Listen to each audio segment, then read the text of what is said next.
I have started Wait, we're going to start the show and get going. We're going to start the show and get going. Oh, shit. That's wrong. Nope, we're good. Okay. Everything's recording, and I got do I have my thing up? I do. Okay, here we go. It begins in 3, 2, 1.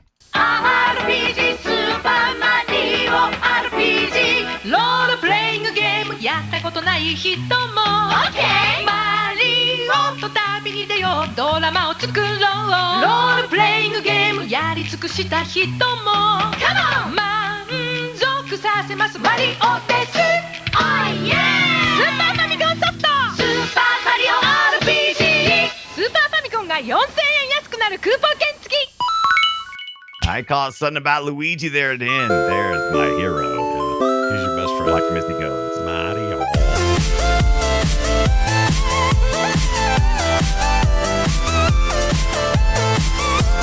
Hey, everybody. Welcome to Play Retro. This is Play Retro, your favorite retro video game podcast, and I'm one of your hosts, Scott Johnson. And are you ready for the single best representation of Bowser in the history of Nintendo? Yes? Well, then that's great, because that's what we have here. It's time to save the princess yet again.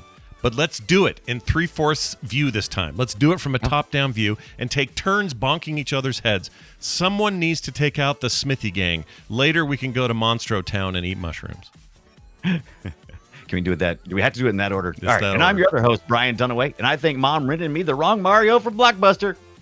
Where are the platforms, Mom? Where are the warp pipes, Mom? Where are the woohoos, Mother? I need the woohoos, Mother. Fine. I'll try it. See, Mom, this is dumb. I jumped in this Goomba's head, and now they're 3. Just like I said. Wait, is that Bowser on the first level? I love you, Mom. Now get out of here. Let me RPG. Out! Get out of my room, Mom. Out, Mother. It's private son time in here. Get out. Hello, everybody. We are going to talk about the classic Super Mario RPG made by Square Entertainment in conjunction with Nintendo for the 1996 release on the the Super Nintendo platform. And we will talk all about it because it also just got a modern remake and everybody loves it. Yes. But did they ever play the original? I don't think so. Well, some did. I don't want to say I think a lot didn't, but that's okay. I don't think I liked when they did Link's Awakening a few years back. I played that all the way through, and I had never played it before I had played the remake, and I'm pretty excited about this remake because I never really played Mario RPG until this week. I can't wait to get my hands on it and give it a shot. I've not played it yet, but I have beaten this game that we're going to talk about today twice and a half. I beat it back in the day, in the 90s. I beat it again a few years ago, not that many years ago, maybe 5 years ago. Emulated it, and a little bit of time now that I'm sort of in a new playthrough, and I know you've been playing it as well. So we'll get to all those details. We'll talk about all the reasons why you should play it, even the old one. If you're not going to get the new one, still maybe spend some time with the old one if you can get your hands on it. Yeah, if you got the SNES Mini console, that I had gotten the classic, it's right on there, man. Loaded it right up. Yep. Played the crap out of it. Yep, it's there. It's there for you. You're there for it. What's to stop this marriage? Nothing. So get in there and get it done. We'll talk about all that in a minute. Before that, our week in retro gaming. I have been doing a thing. It's not even gaming. It's not even about gaming necessarily, except the music happens to be 8 and 16-bit chiptune music, putting me to sleep at night. Don't know why this is working, but I've been having a little hard time just like nodding off. Brain's a little too firing all night. Just kind of too much going on. So I lay down and I'm like, what kind of music am I in the mood for? So I fire up a 10-hour collection of 8 to 16-bit chiptune stuff of various kinds. Not even relaxing stuff. Some of it's pretty jaunty. And for whatever reason, it's kind of, it is a lot like that. And it's knocking me out. It's making me go to sleep. And I don't know what that's about. So I just want to put it out there. Try it if you haven't. It might work for you. It feels like you've gone home after being gone for a very long time.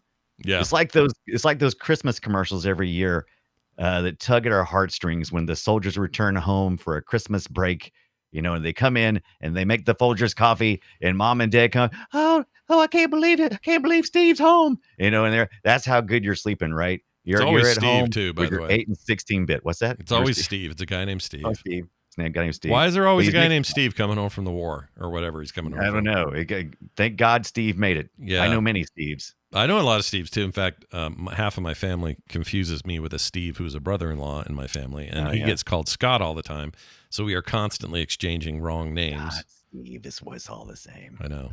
It's kind of similar, I suppose. As long as you sneak into my house while I'm sleeping, and I think you're away at war, and I wake up to smelling coffee, and I totally don't freak out. Whatever. Sure. Mm-hmm. Why not? Hey, I understand you've been messing with the Yuzu emulator on your Steam Deck, and I'm very curious how that's going because I'm about to plunge into that whole nightmare, and I'm nervous. I'm nervous because it sounds like you may have not had as much success as you wanted. I don't know. So how's it going? Right.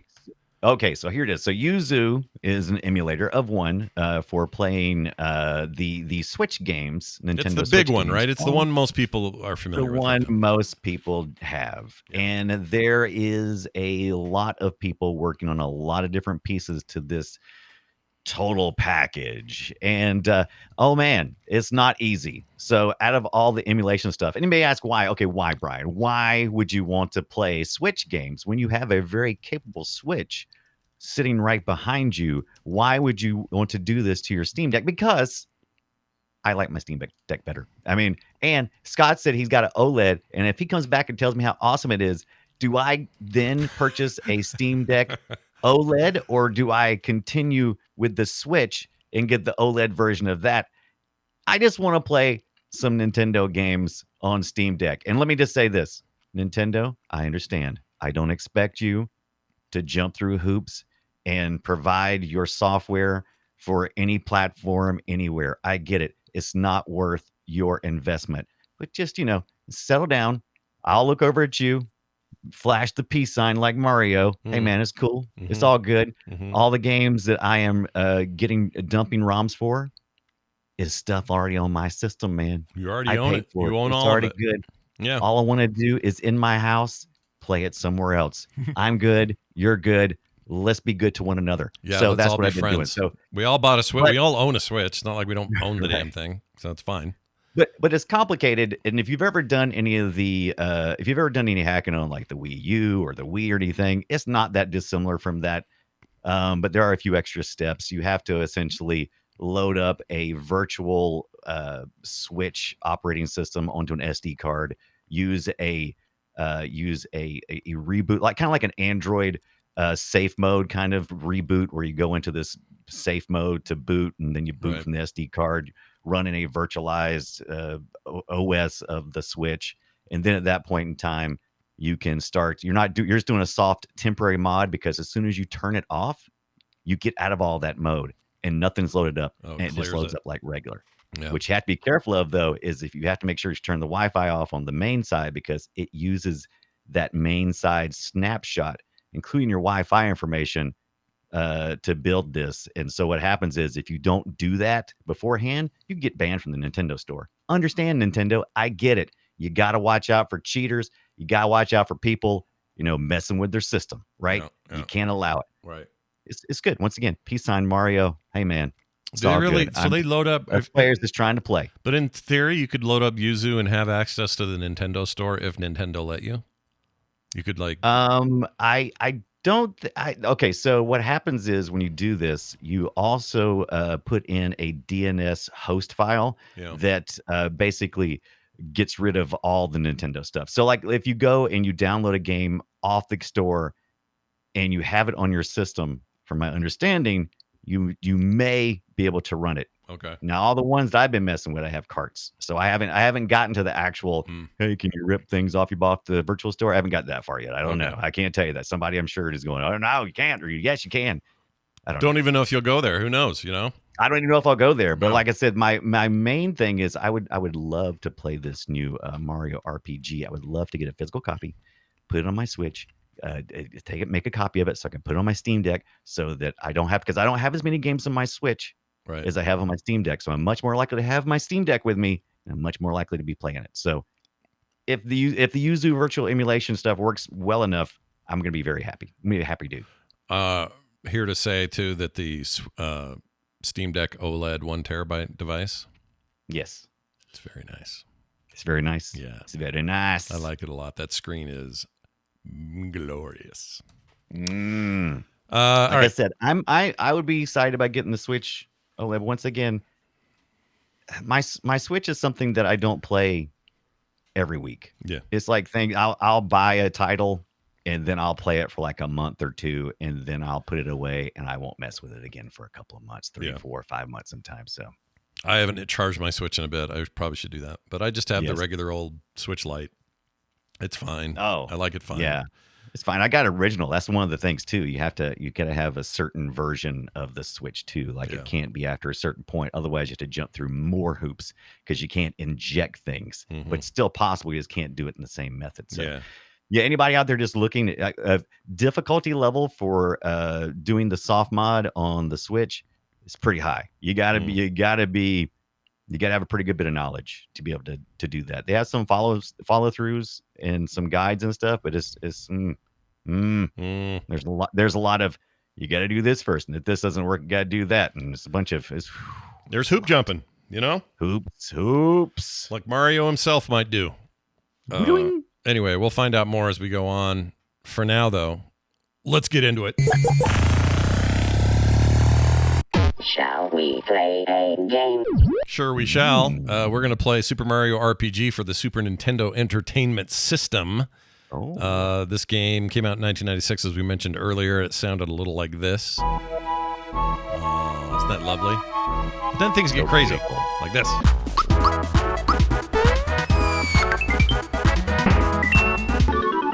Oh, yeah. Just hearing this again makes me happy.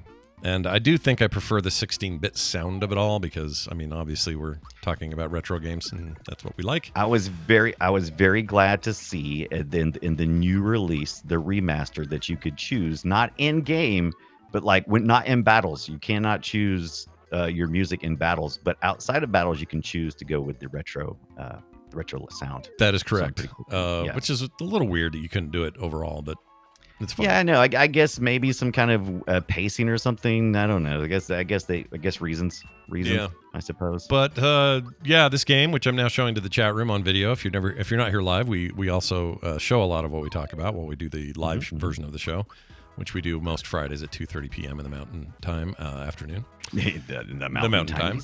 The gameplay, sort of circles around the idea that. Mario's got to go find Princess Toadstool again. That's right.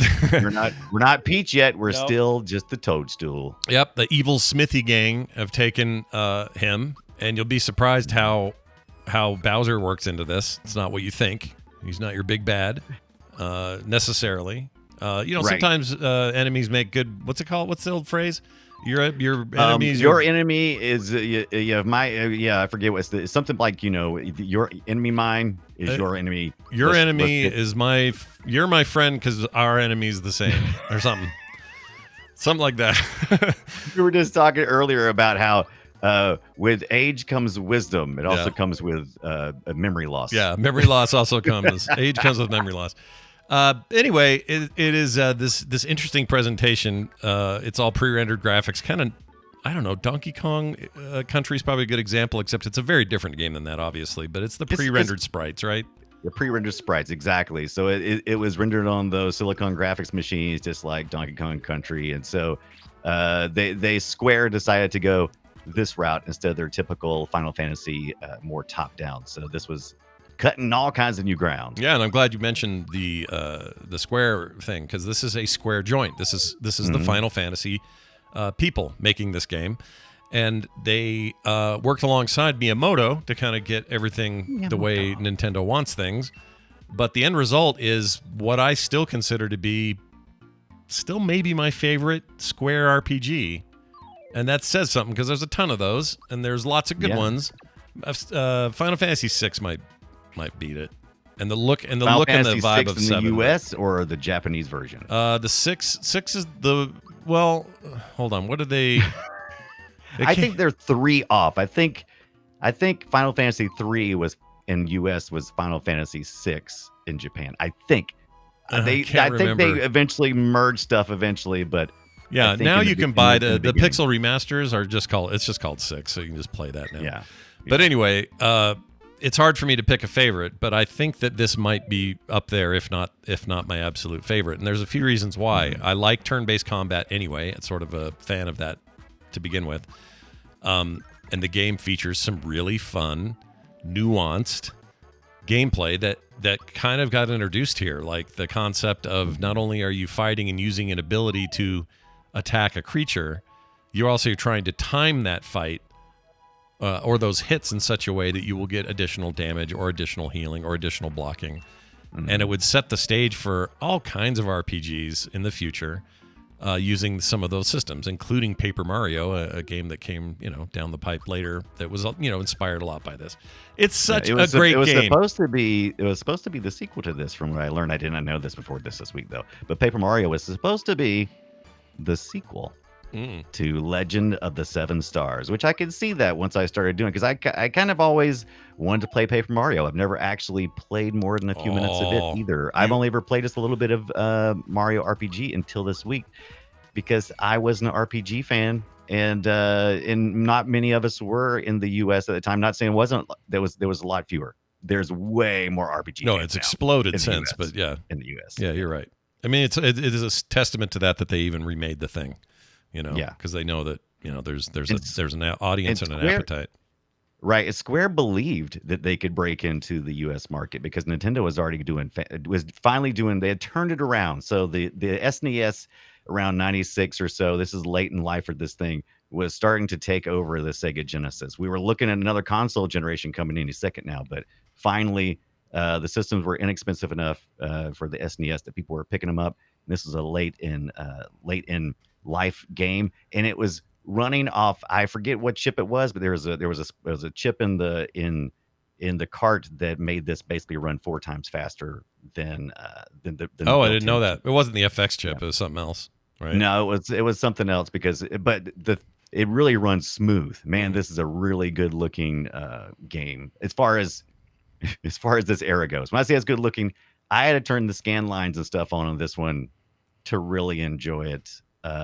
Because it's ugly without the scan lines. I completely agree. If you don't have CRT looking scan lines filter on this thing, you're gonna see a muddier experience. It looks so much better on a CRT monitor. Yeah, the raw data of the graphics is too sharp and pixelated, and when you get that, you can see all the dithering that should be hidden by the scan lines that kind of like blur all that stuff. Yeah, they're like bad JPEGs that have been poorly photoshopped or whatever. If you're not careful, that's absolutely true, and that was true in my experience.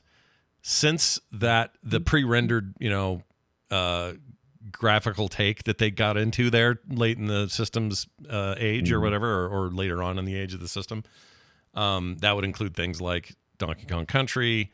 I did this a few times on the Game Boy Advance as well, with games like Super Mario Golf, Advanced Tournament, or whatever it's called.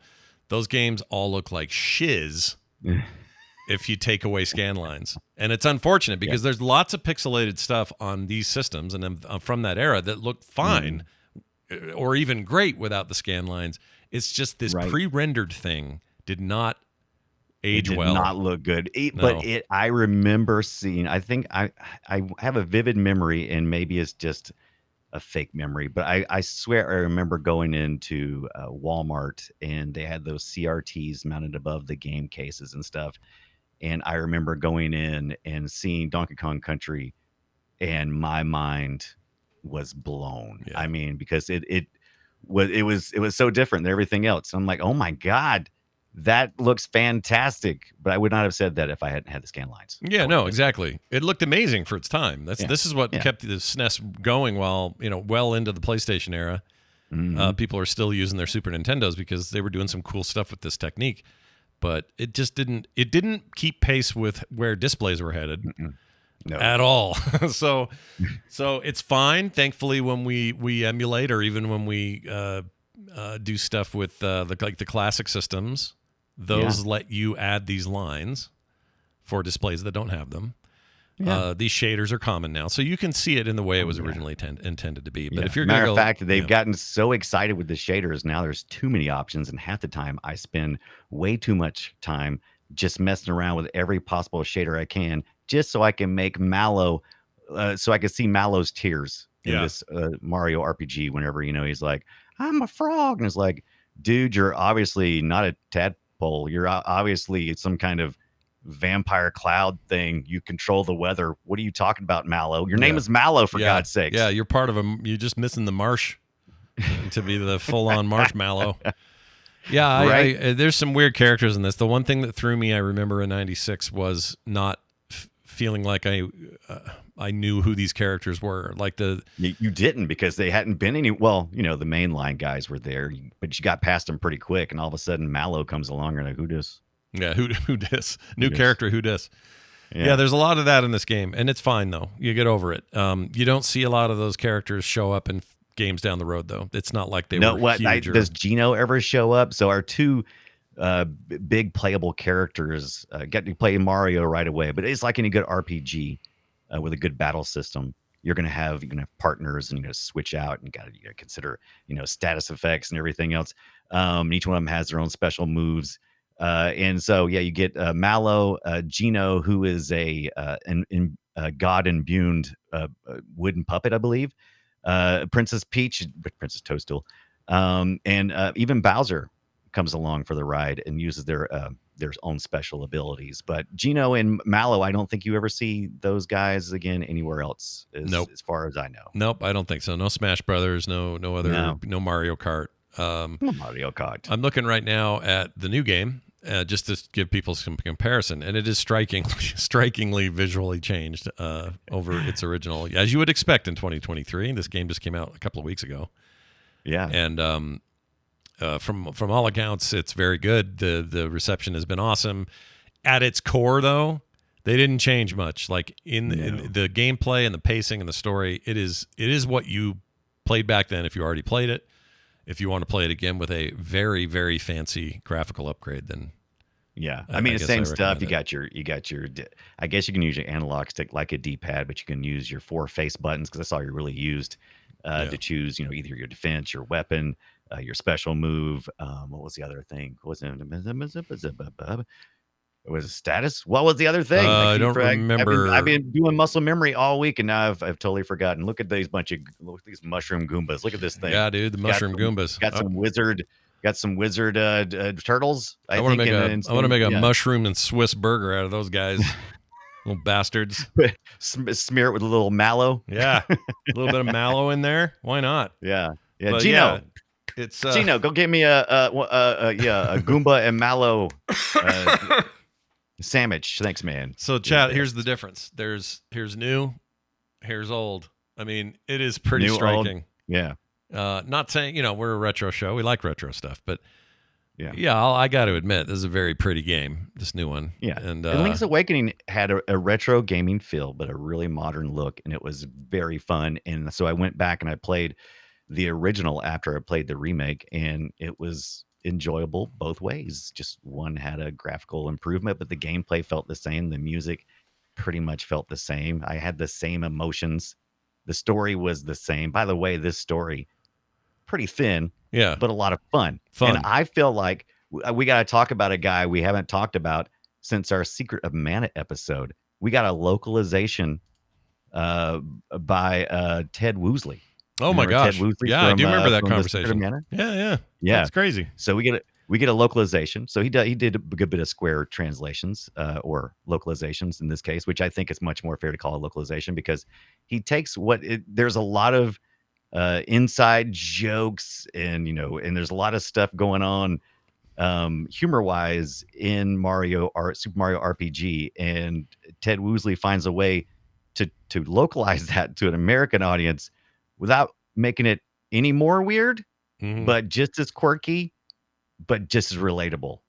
And so it's amazing. It's amazing. Yeah. It's not quirky because there's weird, what is it, Japanese English or whatever it is. It's because right. Well, a lot of times mistranslation is quirky, but you're right. The characters are just genuinely quirky, and that would carry on. Like the Paper Mario series, pretty much all the way through the Mario and Luigi Super Saga stuff, which are all kind of children of this game. in terms of its gameplay and how they worked and turn-based and all that. They all have this wicked sense of humor that most of the other Mario games and other sideline Mario stuff does not have. They're not funny, generally speaking. No. But this line of games, starting with this one and moving forward, they're funny as hell. There's great dialogue in here, you know? Yeah, you better find some humor because I mean the story is, you know, first you're fighting Bowser again because he's still in he's still in the princess again. And so the Smithy gang, who is apparently a rogue gang of weapons traveling the multiverse and have crashed through Star Road, which is where wishes are granted, Scott. And so no wishes can be granted during this period. That's why Mallow's so sad. He's so sad. Oh, he's so sad. He's so sad for many reasons. Yeah, he's very, very sad. He's very sad. But working alongside Bowser is a weird feeling. I remember in '96 going, well, how can this be? You can't. Right. You can't fight alongside Bowser at some stage of this game. Sure enough, he did, and it was great. It's the best Bowser in the game, or the best Bowser we've ever had. Yeah. He's not the one we deserved, but the one we got. It's the one we got. There are many Bowsers like him, but this one is ours. All that stuff. Yeah, all that stuff. And as usual, you're collecting star pieces, and a lot of the Marioisms are there, including a ton of sort of pseudo platforming. I wouldn't call it like straight. It's not straight Mario platforming by any stretch. No, there's a mini game where you got some side scrolling. I watched that. I didn't actually get to it. But otherwise, you're right. It's all he's running and jumping through what essentially is the overworld before you get into battles. Yep. By the way, there's no they say I hear people say this all the time about this game, and I'm like, I disagree. There's no random encounter battles like in a lot of other games like Pokemon, different RPGs. You would run into something and it'd be like, oh no, time to fight. Yeah, just for the hell of it, you're just running through. Think of Final Fantasy. Most of those games where you're running through the forest and going, and then you have your fight. I hated that. I was not a fan of that. Never was a fan of that. Still not really a fan of that. I can get by though now. It's fine. I can get primarily like Mystic Quest, which is one we had talked about. Final Fantasy Mystic Quest. You can, for the most part, walk around. You see the enemies you see the enemies on screen that represent the possible battles, and you can just walk around them.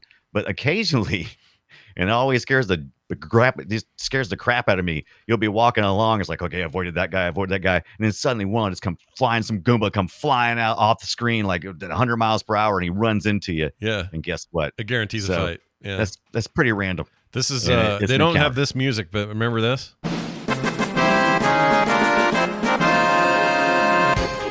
I mean, that was from 7, but so good. The idea is that you can. It's not that you want to avoid encounters. It's just that you get to choose which ones and when.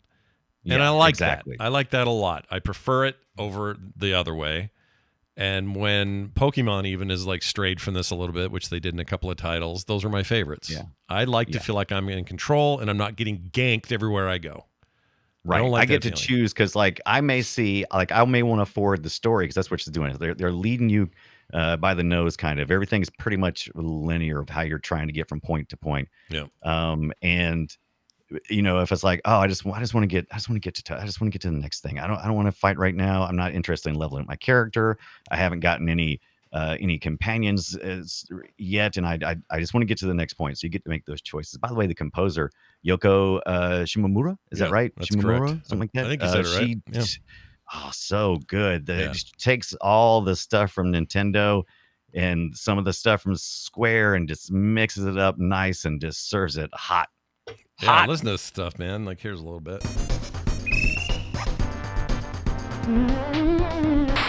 Oh, man. I think it's one of the best soundtracks of the SNES era. I really do. Yeah. I don't have any complaints about it. The new one is very good. It's all not remixes, but remasters and redos of the music, and all very true to that stuff. So if you're getting the new one, you'll know you have that to look forward to. But if you like video game music, and especially 16-bit era stuff, this is like top shelf. It's all very good. Yeah, you could go to sleep with this, right, Scott? Hell yeah! You guys missed it in our pre-show Patreon only content, but I can now sleep better because I listen to 8-bit and 16-bit chip tunes at night. And I think that's weird. If you're home going, Scott, that's weird. I agree. It is weird. It's weird. I shouldn't be able to sleep better on that. No, makes no sense. I should dream Right about, now, King Koopa and bullshit like that. right now, Team Mario, Princess not Peach, and Bowser are going up against the Shark King. Yeah. Yeah, it looks like Bowser's throwing some chomp chains. By the way, that was weird when how this game really is good at introducing new RPG. If you never played an RPG, man, Super Mario RPG, great place to start because they lead you ever so gently from the action platforming you're expecting, and they say, oh no, you just jumped on this character, but now you're in a battle, and in order to fight this guy you got to do ABC, whatever, ABXY, and then when you get to fight Bowser right there at the beginning, you're fighting him, but then you find out, oh, you got to select the chain. You're not the chomp chain, not the Bowser. That's how you're going to get through this. That's how you're going to beat him.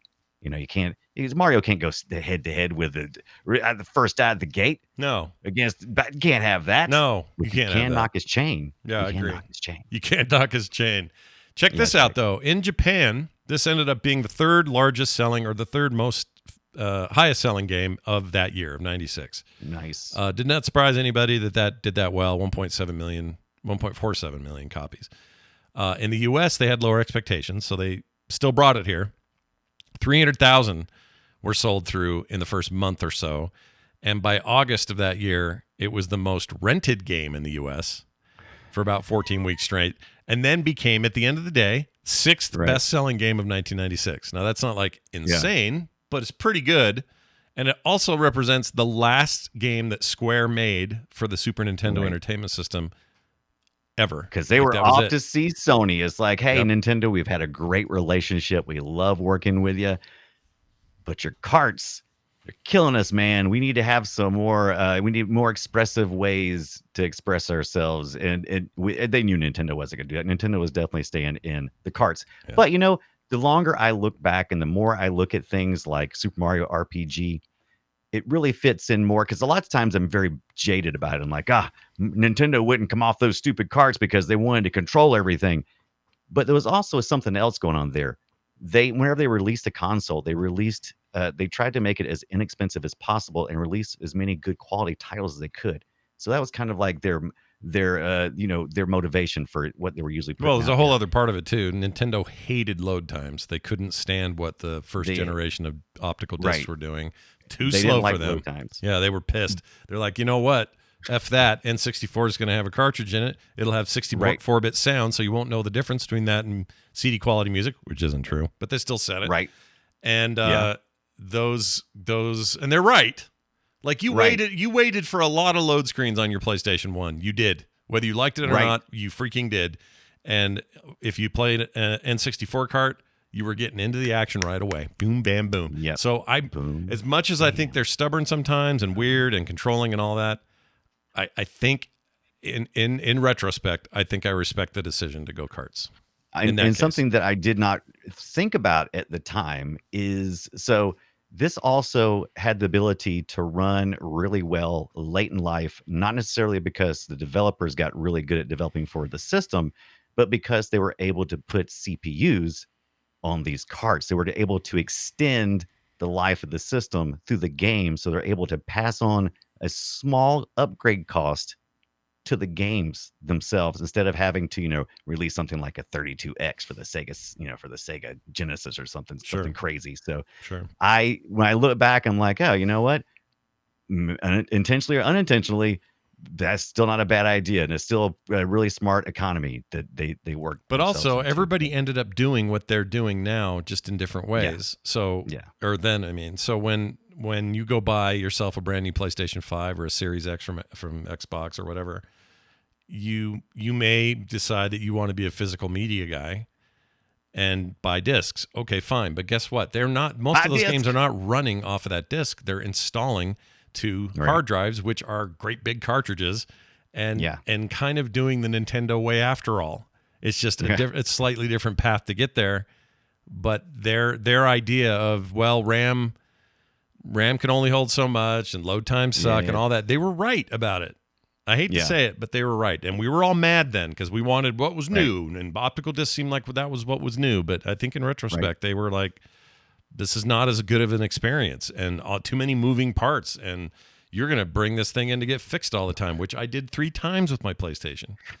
And we don't want that. We don't want to see you. We don't want to see you ever, says Nintendo. I don't want to go in there. They don't want to see you. They want to see our money and then see us leave, Right. You want to see the back of your head. Bye now. This game inspired a lot of stuff, like I mentioned. There's a whole string of games we could talk about, but one in particular, I'm going to skip around here a little bit and come back to Final Fantasy Mystic Quest. But Paper Mario in 2001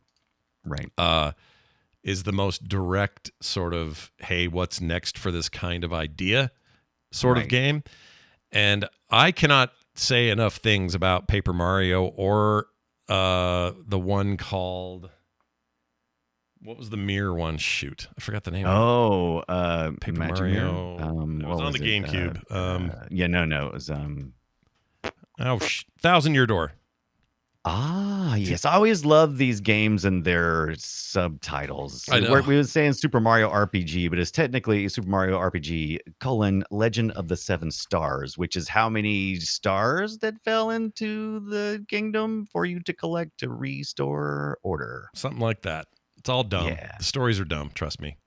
But I mean, the overarching points of the story are dumb. You can't say stories are dumb.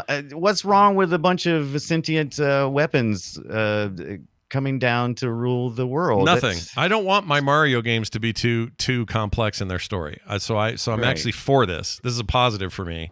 Keep them simple. Keep them, fun and whimsical. Yeah. And I want Mario going woohoo. I don't want to say anything else. That's it. That's just woohoo, and that's it. All right. Yeah, that's it. Woohoo and off. Woohoo, and I'm out. But Paper Mario is still an amazing playthrough. I think 1,000 Year Door in particular on the GameCube was one of my favorite top GameCube games for that whole run. Right. And if you get a chance to play those, you should, because they have the spirit of Super Mario RPG. Mm-hmm. They have, the presentation of more modern games, and they're just so delightful, dude. They're so good. So delightful. I want to play 1,000 Year Door right now.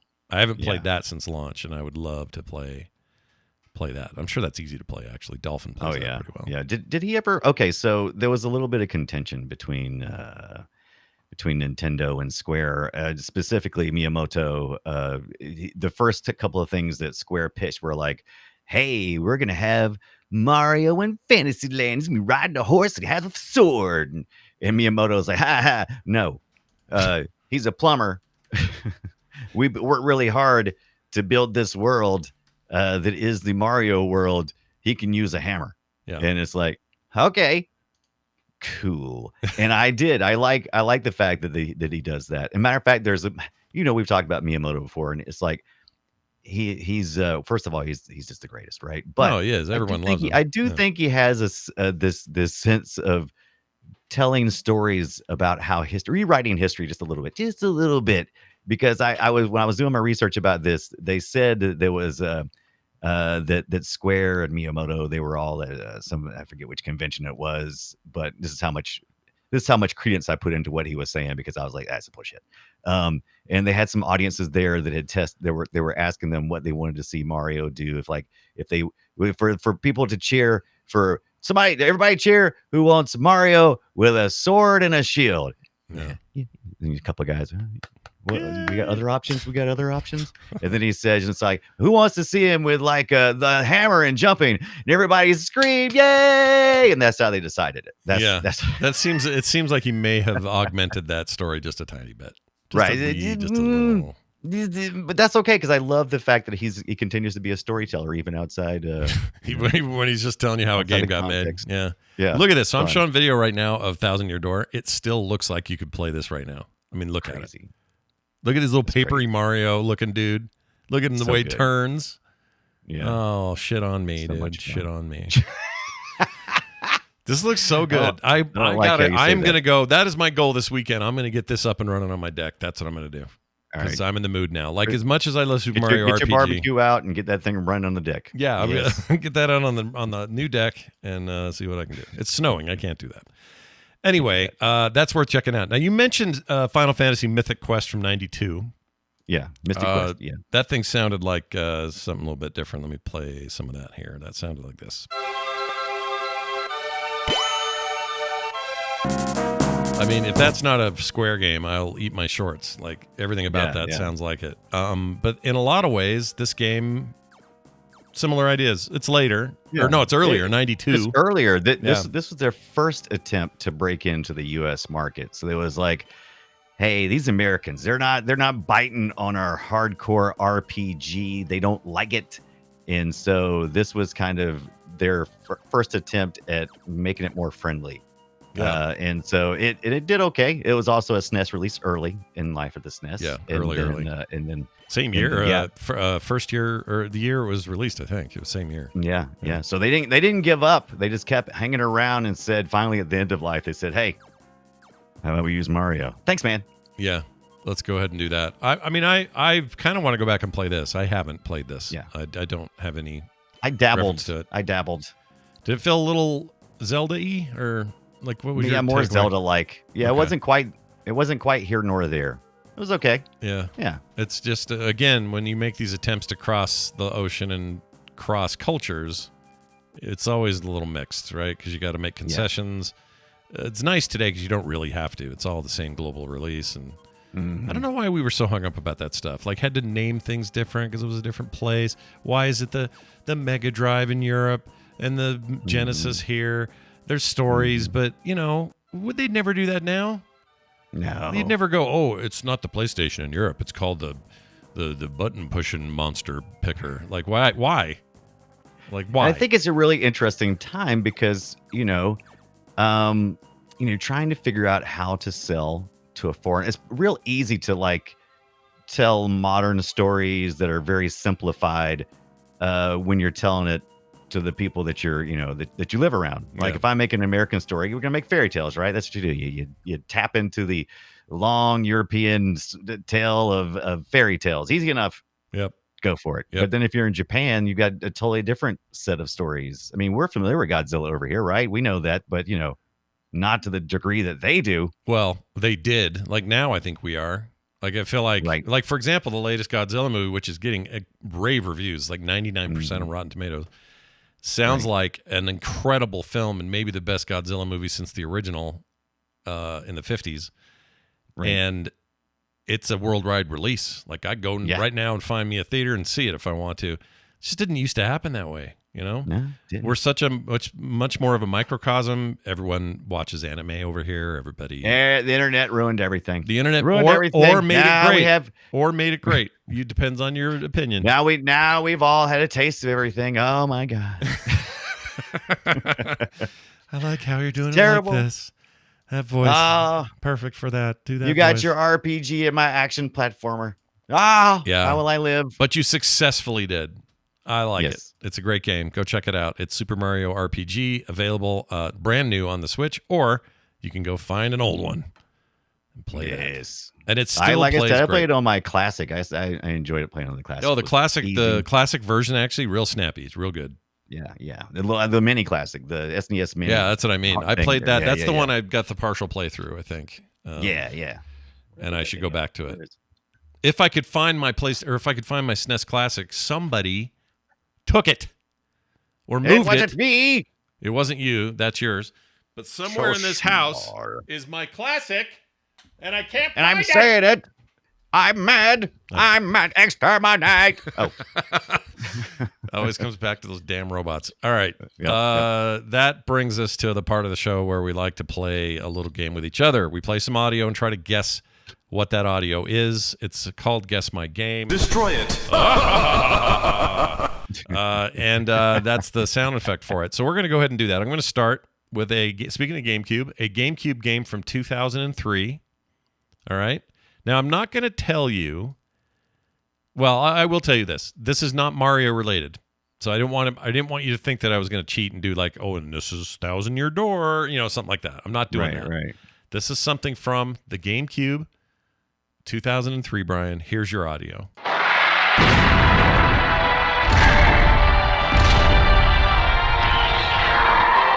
Captain Blue fights with every ounce of his being. He fights against the dark forces of evil, for what is right. This is all that Blue has ever wanted, to do the right thing. Come on, Blue! You have to save the world! We can't do it without you! Joe, is this your idea of a date movie? I had a more romantic time eating popcorn in the lobby. Joe, honey, oh, why don't you show me some off-screen action? Whoa, Sylvia! Cut it out! I said cut it out! They don't show these old movies all the time, you know? I've been looking forward to this forever. Well, I've been looking forward to this for a long time, too. All right, any ideas from that intro? This is the sound of the game. Yeah.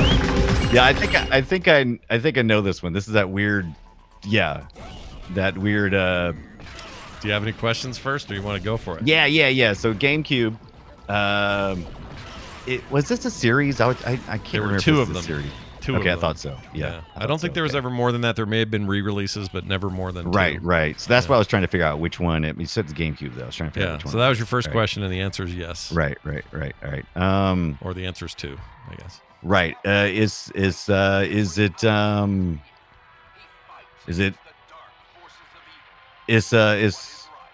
side scrolling? Yes. Side scrolling. Okay. Yes. And I will add to that 2.5D side scrolling. Right. Because it's GameCube. They started doing that. Yeah. Right. Is this your idea of a date movie? I love that this played over again. She's horny, dude. right? She's Yeah, ready to rock. date She wants to movie. make out on the floor of the freaking sticky movie Yeah. theater. I want to say I played this earlier this year, and it is. I got one more question, right? Because I want to give everybody enough time to try to guess it. You have two more, so. Oh, I have two more. Yeah. Oh, wow. You've only asked if there were more than one. Is his name Joe? Yes. Yes. The protagonist of this game is named Joe. As It's a beat 'em up. Yeah. Okay, so it's got to be one of our favorite beat 'em up makers, right? Is it made by Capcom? It is indeed made by Capcom. That is correct. All right. I think you're Is going to it- get is that it? this. All right. Is it Beautiful Joe? You are absolutely 100%.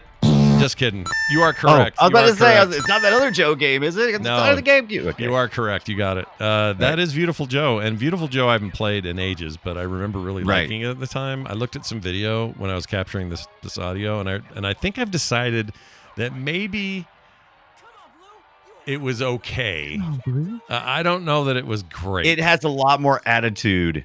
It made a lot more sense in the context of the year that it was out, right? We're 20 years on. We were still hanging on to a couple of Has it 90s been 20 ideas. years? Yeah, 20 years today. Well, not today. That's right, 2000 year. That's right, 2003. Just a little more than 20 years, but yeah, there you go. You did it, dude. You got a point today. You did it. Now I'm scared. Tell me about my. Oh yes. So I finally found it. And by the way, a whole bunch of people in the chat got it too. So you were in good company. They all got it. All right, good. Yeah. Good company. Till the day you die. Yeah. Yeah, till the day I die. No, That's bad right. company. So here Bad is company. Yeah. I totally forgot what I had done. This is PC 1995, so I'm going back a little bit. Okay. PC 95. Here goes. There's a bug involved somehow. I'll see you again next week for my usual special. Okay. Oh, I kind of hate it so far. Is that guy throwing up? Ooh. I'll give you this too. It was DOS. It was Okay. that 95 and it was DOS. Hey, It wasn't even on the what's Windows. where you going? See you soon. Oh my gosh, I don't know what this is. All right, let's hear this next chunk of audio. Ugh, I hate that sound. Get off. Leave me alone. Damnation if you don't clear out, so help me. Oh, just bugger off. I am so stumped. All right. Is it a point and click adventure game? It is a point and click adventure game. Okay. Correct. Which you would guess with all that audio, right? Yeah, it just Yes. sounds like the kind of story, like it feels like that kind of game. So that makes sense. My second question is this a game we have covered or a series or game we have covered here on the show? No, I don't believe we ever talked about this All one. right, that takes out King's Quest then.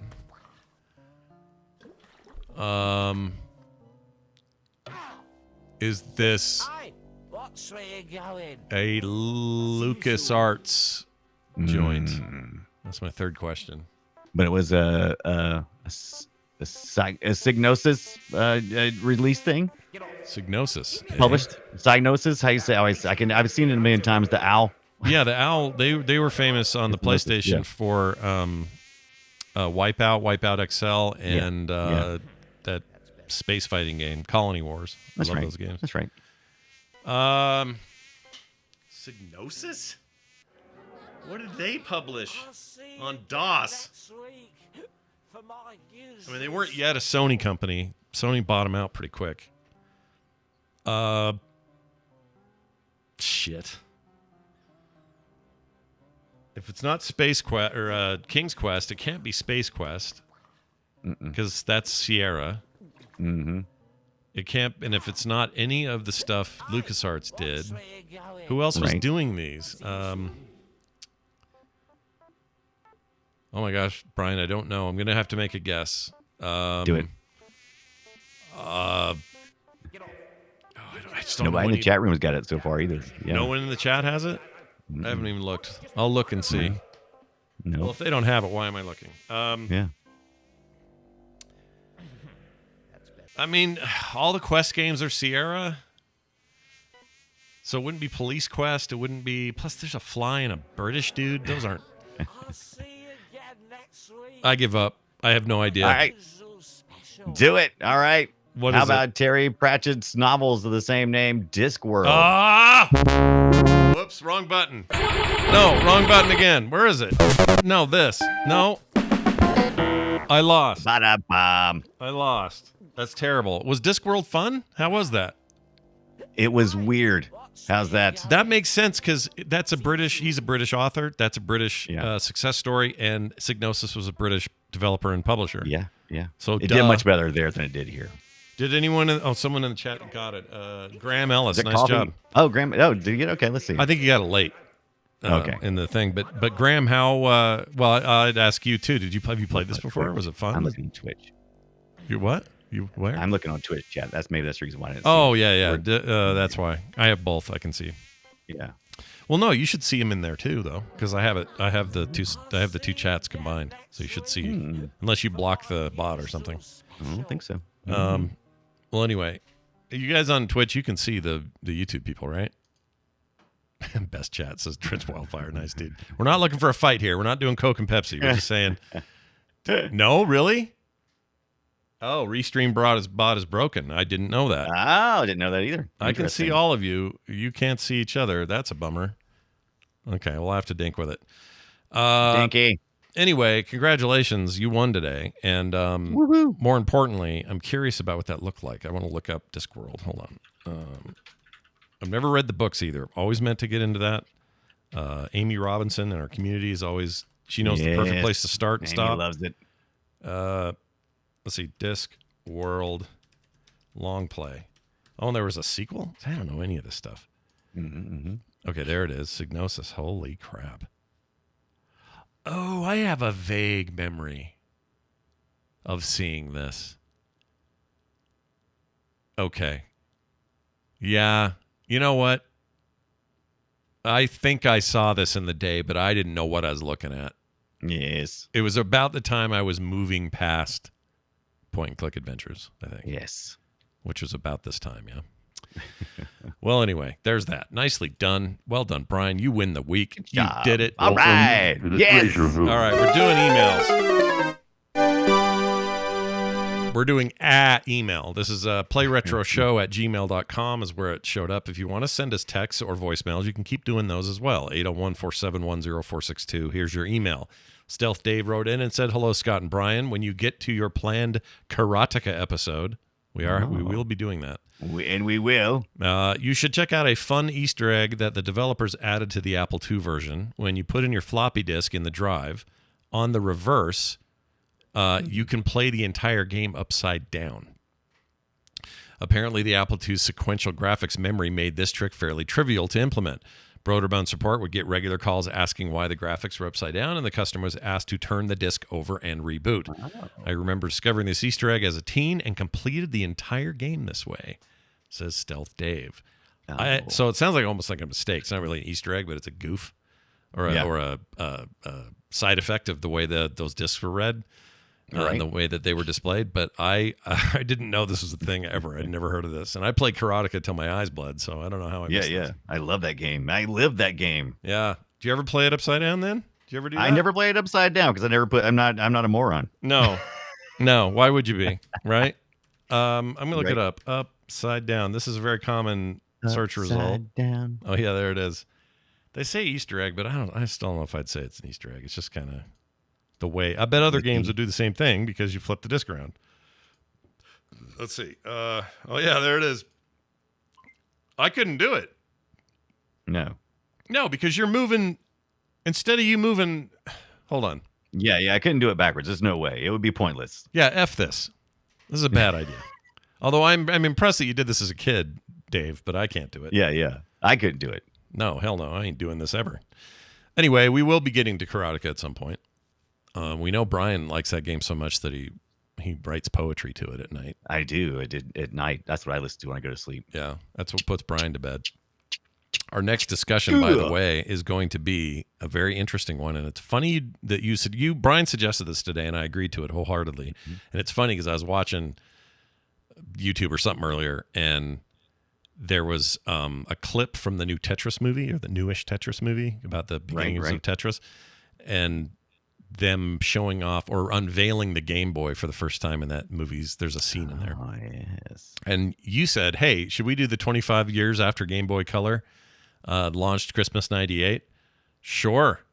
Yeah, I'm in. I'm excited. I'm in. Let's talk about the, I don't know, top 3 or 5 Game Boy Color games. What it took to get a color version of that damn thing. Why I spent hours in the bathroom at the office I worked at playing Mario Golf on it. And how my legs would go numb before I'd finally get up. That was my favorite device. I loved it. Right. And all those amazing color palettes that are built in. If you already had a Game Boy, yep. You just plugged them right in there and you had the colored palettes on it. That was just so cool. That blew my mind. It also was the year that Andrew, my oldest son, was born. And so it was the first time I had to say no to my heart's desire of electronics. Instead, focus on my child. So later on, when they went on super sale a couple of years after that, I bought all the things and all the accessories, the worm light, all the stuff. Yeah. I had the big stack. Oh yeah, this thing was not backlit. No, it was not backlit. This was the Game Boy had been out for almost 10 years at this point. Mm-hmm. And so they were like, well, we need to do something. We're not ready with that advanced thing yet. So let's Game Boy Color. Sounds good. Let's do it. Let's get it out there. And well, so even the advanced didn't have color. It didn't have light until the SP. So right. Nintendo was late to the backlit game. Well, it made sense because backlighting cost a lot of battery, and that was one of the biggest problems with all the rest of the handhelds. That was like the number one thing that people hated about all the rest of the handhelds was the battery life. Yeah, you play the Game Gear and you're like, why did these 16D batteries I have in here last 20 minutes? What happened? And Nintendo was like, bring your own lights. Yeah, bring your own stupid lights. We've come a long way, man. Long way. But anyway, we're going to do that next week because it was a Christmas product that year. Your kid was born. Mine was just about a year old. What a time to live. What a time. What a world. What a world. Game Boy Color, 25 years old. 25 years fun. Yeah, 25 years young. Wait, what? Right. All right. Fun. Don't forget, while we meet you next time and have this little space between us for about a week, for about 7 days, it's a great time for you to head on over to patreon.com/playretro and support your favorite show. Like brand new folks like Casey Butler, Brian Gatley, Hayes Skunk. Ooh. I can't explain that. And it's Hayes, like a Haze. Ooh. Yeah, Haze. It's kind of edgy. Like a haze of a skunk. Yeah, it's skunk haze. I like it. I don't want to be around him in a closed environment, but I think he's probably a nice guy. I don't know. Oh, yeah, absolutely. But anyway, you guys are awesome for supporting us and everyone else over there. And if you want to be like them and get no commercials ever, pre-show content every week, and monthly benefits, it can be yours today. Sign up on the 1st of December. That's today. Sign up today. Yep, patreon.com/playretro. Perfect time to hop in. And don't forget to contact us. Give us your emails and all that stuff. playretroshow@gmail.com. And again, 801-471-0462 for texts and voicemails. And if you're just like, where's the website so I can find all this in one place? Here's the easy answer. frogpants.com/playretro. Hey, Brian, is there anything you'd like to say before we get out of here? Absolutely. I'd like to hear about our listeners' grown-up retro gamer Christmas wish list. So let us know either like on playretroshow@gmail.com, on playretroshow on Twitter, on the Discord server. Any way you want to get it to us, let us know what your Christmas list is for retro gaming this year. Yeah. Give us some ideas. I need to know what I need people to give me, you know? I know. I need to be. Yeah. I got a wish list that fell out, and I'm all out of ideas. I'm all out of ideas. The new RG 35XX with the Wi-Fi. Yeah. Is pretty enticing. I just don't think I can get it here in time for but that's the one I want. That's what I want. That's also the one I want. But anyway, let us know what you think. And that's gonna do it. Go play something retro between now and then. And we'll see you.